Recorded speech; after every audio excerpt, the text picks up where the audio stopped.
This is my house. Get out! That's what my brother-in-law shouted at my father. Inside the $425,000 seaside home I had bought as a gift for my parents' 50th anniversary. My mother's face was drained of color, her tears soaking through the dish towel she clutched like it might keep her from falling apart. My father didn't say a word. He just stared at the floor, shoulders trembling with humiliation. My sister stood beside her husband, laughing proudly as if cruelty ran in her bloodline.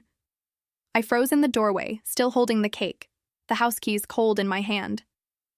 I didn't argue. I didn't raise my voice. I only smiled once and said something that silenced the laughter immediately. They believed they had taken everything from me. They couldn't have been more wrong. 2 weeks earlier, everything had felt different, lighter somehow. The breeze had smelled of sea salt and fresh paint the first time I opened the door to that small blue cottage by the water.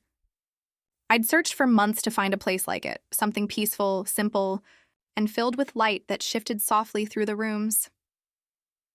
When I invited my parents for a weekend drive, my mother thought we were going out for a surprise dinner. My father brought along his fishing gear. Neither of them had any idea what was waiting for them.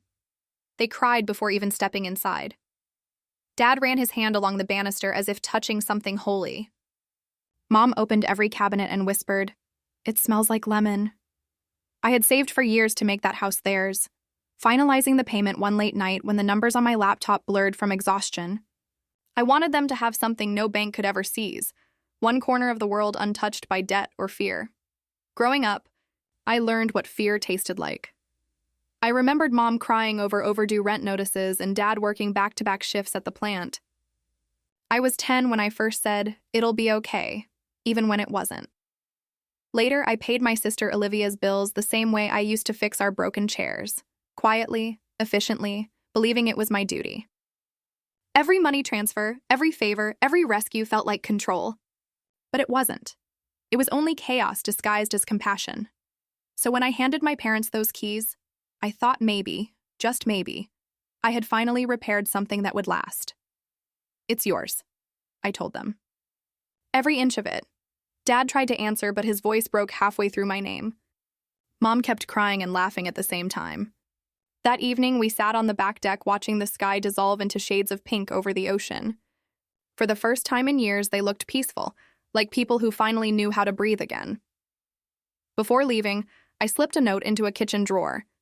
Just one line on plain paper, meant for slow mornings and shared laughter. Then I drove back to the city that night for a product launch, feeling certain they were safe, that peace had finally found a place to stay. But peace doesn't linger long in families like ours. 3 days later, Olivia called our mother. By the 5th day, I got a photo on my phone, the same back deck, same chairs, but a new caption, "Home sweet home," her post, her smile, her children sitting in my father's chair. I should have recognized that silence for what it was, not gratitude, but the quiet before everything collapsed. When I arrived that Saturday, the first thing I saw was an SUV parked crooked across the lawn. A loud cartoon blared from inside the house. The front door stood wide open, curtains whipping in the sea breeze. Something in my chest tightened before I even stepped out of the car. Mom was in the kitchen, hunched over, gripping a towel. Her eyes were swollen and red. Dad sat motionless in a chair by the window, his hands trembling against the armrest. The air reeked of grease and cheap beer. Boxes were piled everywhere, but none of them were his. Then I heard a man's voice from the living room. "Upstairs is for us," he said. "The kids want the room with the ocean view." When I turned the corner, I saw Mark, barefoot, beer in hand, standing in front of my father like he owned the place. Olivia lounged on the couch, scrolling through her phone, her flip-flops hanging off her toes. Mom whispered my name like it was both a plea and a warning. Mark didn't even glance at me. "Family home, right?" he said with a smirk. "We're just getting settled," Olivia laughed. "Relax, Bella. You know Dad's not great with stairs. We'll handle things here." Her words blurred under the static roaring in my head. Family home. That phrase hit like a physical blow. I turned toward my mother. "You told them?" I said. She shook her head quickly, eyes glassy with panic. "They found out from a photo your dad posted." I turned to him. He couldn't meet my eyes. "She said it was okay," he mumbled. The air in the room shrank. My sister's children raced past, scattering sand across the brand new floors. Mark raised his voice to be heard over the cartoon blaring from the TV. "Peak season's coming," he said. "We could make good money renting this place." I already made a listing. Got to make the house pay for itself. I stared at him. "You did what?" He grinned, smug and casual. "Don't make it weird, Bella. It's family money. Family home." Mom tried to speak, her voice so thin it nearly disappeared. "They just need a few days," she whispered. A few days. That phrase had always been the prelude to years of regret. I wanted to scream, to drag them out, to remind everyone whose name was actually on the deed. Instead, I set the cake quietly on the counter. "I'll be back tomorrow," I said. Olivia rolled her eyes. "You're always so dramatic." Mark lifted his beer toward me. "Bring more of that sparkling cider next time. It's good stuff." Outside, the sunlight bounced off the ocean so sharply it hurt to look at. I got into my car and gripped the steering wheel until my knuckles turned white. They assumed I was driving away to calm down. They didn't realize I was going home to plan their eviction, legally, quietly, permanently. I parked 2 blocks away and walked back. Not to confront them, but to think clearly. Storms make noise. Precision makes results. My hands stayed steady as I unlocked my phone and opened the folders I'd prepared months earlier. Emergency documents, HOA regulations, screenshots, payment confirmations, and the trust paperwork my lawyer drafted the week I closed on the house. Each file was a small weight I could finally set down and use. That night, sitting at my desk, I opened every document like a surgeon examining a wound. The deed confirmed the house was titled in a trust, naming my parents as lifetime beneficiaries, granting them exclusive right to live there, nothing more. The listing my sister and Mark had created used my original photos, my descriptions, word for word. And the payout details routed straight into Mark's bank account. Then came the chat screenshot. Someone had typed, "We'll get him on board if Mom cries." My stomach turned, but my fingers didn't hesitate. I highlighted, labeled, printed. I called the HOA before midnight. The woman who answered sounded indifferent until I read the clause aloud. No short-term rentals permitted. Silence followed, then her tone shifted. She confirmed violations could be enforced, fines issued, listings removed. I thanked her and asked for written confirmation. It hit my inbox within minutes. Proof? Next. I scheduled a locksmith for early morning and left detailed notes. Victor. Change exterior locks. Reprogram keypad. Simple actions that felt monumental once aligned. Then I forwarded the illegal listing to the platform's trust and safety team, attaching copies of the deed and the trust documents. I even composed a short, formal email to the neighborhood association using an address from my closing packet. "Hello, neighbors. There may be unauthorized activity at 24 Seaview. I'm the property trustee and will be addressing the issue to ensure compliance." I pressed send and watched the blue progress dot cross my screen. A tiny, calm signal of control. Sleep came in fragments. My mind rehearsed scenarios instead. What if Mark refused to leave? What if Olivia posted a video of Dad crying? What if they tried to file a fake claim? I imagined their faces when the ground slipped out from under them, a quiet justice that felt earned. At dawn, I drove back to the coast with a manila folder on the passenger seat. Inside were 5 items: the recorded deed, the trust document, a printed screenshot of the Airbnb listing, the forwarded chat where Olivia admitted their plan, and a hard copy of the HOA rule. The folder smelled faintly of coffee and printer ink, oddly grounding, more comforting than any pep talk. When I reached the house, it looked unchanged: blue paint, white deck, the shadow of 2 palms leaning over the railing. Inside, a cartoon jingle played on loop. Children's laughter mixed with the clinking of beer cans. Mark waved casually, like I was an unwelcome guest who'd interrupted his morning. Olivia's laugh sliced through the noise. My mother's face folded inward with silent shame. I didn't raise my voice. I set the folder on the coffee table and organized the papers with the same exacting care someone uses preparing surgical instruments. "Everyone. Living room," I said. Calmly, without drama, every syllable measured. The children froze. The dog tilted its head. Mark's smug smile wavered, as if he'd pushed against something that had suddenly become solid. "This is my house." "Get out." Mark's voice ricocheted around the room as I stood near the mantel, the stack of documents in my hands. My father's shoulders sank. My mother's face was damp and small. Olivia lounged on the sofa, legs crossed, phone in hand and a sneer ready. I laid the first sheet on the table. Deed, I announced, tapping the header. Recorded last week. Property owned by the trust I created. Lifetime beneficiaries, Sam and Ruth. They hold exclusive occupancy. Mark scoffed. Big words, he said. It's family property. Wrong, I replied evenly. It's theirs, not yours, not mine. I set the next page down. Trust instrument. I'm the trustee. My legal obligation is to remove anyone who interferes with their quiet enjoyment. Olivia's voice turned syrupy. We're helping. Dad can't manage stairs. We're just getting settled. I cut her off and dropped another sheet onto the pile, a printed screenshot. Your listing, I said. Entire home oceanfront. Booked weekends through August. Payout routed to Mark's account. My mother inhaled sharply. My father shut his eyes. Mark's jaw clenched. You're never here half the time, he snapped. This evens things out. This isn't fairness, I said. It's theft wearing the face of family, Olivia bristled. Don't be dramatic. I flipped to the next page, a cascade of text messages. Her message in gray. We'll make her cave if Mom cries. Mark's reply, peak season, baby. Free money. Silence split the room. My mother stared at the print as if it might detonate. I placed the final document on top, the HOA regulations. No short-term rentals, I read. Violation already reported. The cartoon on TV went silent. Even the air in the room seemed to still. Mark leaned forward, beer in hand. Or what? You'll call the cops on your own family? I'll do what my duty requires as trustee, I replied. I set my phone face up on the table and tapped the screen. Here's the draft to the HOA board. Here's one to the county recorder. This is the message to the rental platform with the listing link attached. I pointed to the open thread.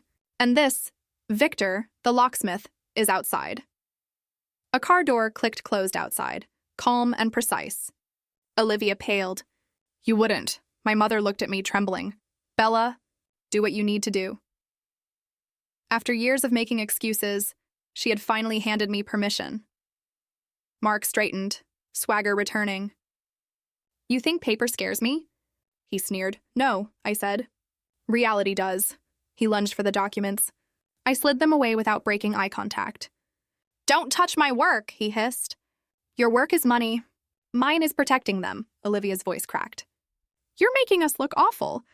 You did that by posting Home Sweet Home from someone else's kitchen? I inhaled slowly.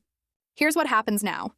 You pack up, delete the listing, refund every booking, apologize, and leave the keys here. She laughed too loud. Or what, you'll throw us out? Victor will change the locks in 5 minutes, I said. You can film your meltdown in the driveway. The doorbell chimed 3 bright notes. The dog barked. That's him, I said. Mark turned. Don't touch that lock, I warned. Victor stepped in, toolbox slung over his shoulder. Afternoon. You must be Bella. I handed him an authorization letter with the trustee's signature. He scanned it, nodded politely, and began. Mark jabbed a finger at my father. Old man, tell her to stop. My father's voice broke but stood firm. This is our house. We're staying. My mother slipped her hand into his, and for once she didn't apologize. Mark sputtered threats. You'll regret this, Bella. I regret enabling you for a decade, I answered. This is correction, not cruelty. Olivia's children had gone still, eyes wide. Even the dog settled. Keys, I said, palm extended. Mark slammed his set down on the table. Olivia hesitated, then tossed hers beside his. Victor's drill whirred, precise, clean, decisive. A few minutes later, he reappeared with the new keypad. Codes are set, he said. Who should have access? I looked at my father. You choose, I said. He leaned closer, whispering 4 digits, the month and year of his wedding. Victor entered them carefully, gave a brief nod, and passed me the instruction sheet. I slipped it into a folder marked Happy Things that sat on the entryway table. Olivia's lips quivered as she watched. You could have just talked to me. I did, I replied evenly. You just mistook my silence for consent. Mark folded his arms. See you in court? You won't, I said, calm and sure. Because I'll see you first. He narrowed his eyes. You think you're smart? No, I said quietly. Just ready. Outside, Victor finished gathering his tools. All set, he murmured. The old keys won't open anything anymore. Thank you, I told him. Mom sank into a chair, her hands trembling. I didn't want to take sides, she whispered. You didn't, I said softly. You just stopped pretending there weren't any. She nodded slowly, and Dad's hand found hers, steady this time. Something shifted in the air. The cartoon on the TV went silent. Wind slipped in through the open deck door. For the first time since I'd arrived, the house seemed to exhale. Mark and Olivia hauled boxes down the stairs, muttering about lawyers and loyalty. On the porch, Olivia hesitated, her eyes glassy. You think this is over? She asked. No, I said, meeting her gaze. It ends when you stop taking what was never yours. She blinked hard, turned, and climbed into the SUV. The dog leapt in after the kids. Mark slammed the door, gravel scraping as they sped away. When their car disappeared, the house seemed to settle into its frame again. The ocean breathed against the shore. The windows hummed softly in the wind, like they were remembering what calm sounded like. Mom poured tea, her hands steadier now. I never wanted you to see that side of her, she murmured. I needed to, I answered. Boundaries aren't real until someone crosses them. Dad lifted his cup, his gaze meeting mine. I should have spoken up sooner. You did, I said gently. You called me. That was enough. I opened my laptop, logged into the HOA portal, and personally canceled every illegal booking. Each message was short, listing removed by owner. Refund issued, then I drafted a note for the neighbors. You may have noticed extra cars. The confusion is resolved. No future rentals permitted. When I hit send, I felt lighter. Not victorious, just clean. Mom cut the cake I'd brought, the one that had sat through the entire confrontation untouched. She gave a shaky laugh at the absurd timing, then handed me a plate. We ate quietly. The frosting tasted like lemon and sugar, sharp but sweet. My phone buzzed with confirmations. The listing removed. HOA compliance approved. Then came one last message from Olivia. You made Mom cry. I deleted it without opening. Dad looked out toward the water, the late light outlining his profile. It's finally quiet, he said. I nodded. That's how love should sound. A faint smile curved his lips. We'll get used to that. As the sky melted into deep gold, I tucked the documents back into the folder marked boring armor. Because boring, I'd learned, is the opposite of chaos, and that's how peace endures. Outside, the waves rolled in steady and slow. Inside, my parents' breathing matched the tide, safe in the home I'd protected, surrounded by walls that finally held. The next morning, sunlight streamed through the windows, soft and steady. The air smelled of toast and ocean salt. My father sat on the deck, legs crossed, coffee in hand, reading a newspaper he hadn't touched in years. My mother hummed while watering the plants I'd brought the day before. For the first time in years, peace didn't feel temporary. It felt earned. Online, the storm burned out quickly.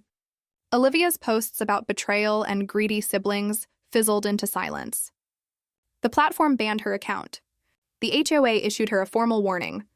When she texted demanding emotional compensation, I didn't respond. Weeks passed quietly. Mom sent me a picture of her feet propped on the deck rail, toenails painted pink, sunlight glinting off them.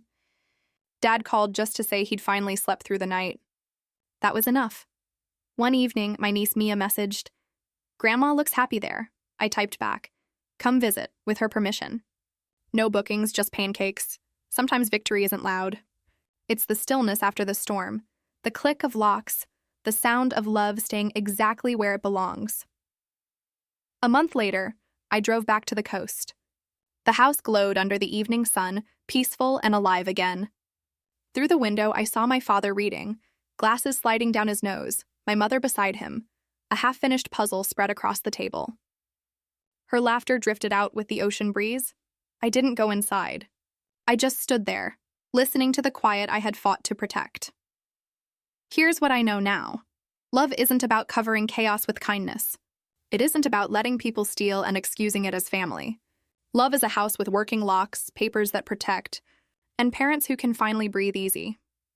If you've ever had to guard someone you love from their own blood, tell me in the comments, and if this story hits somewhere deep, subscribe. There are more stories like this, about betrayal, boundaries, and the quiet kind of revenge that brings real peace.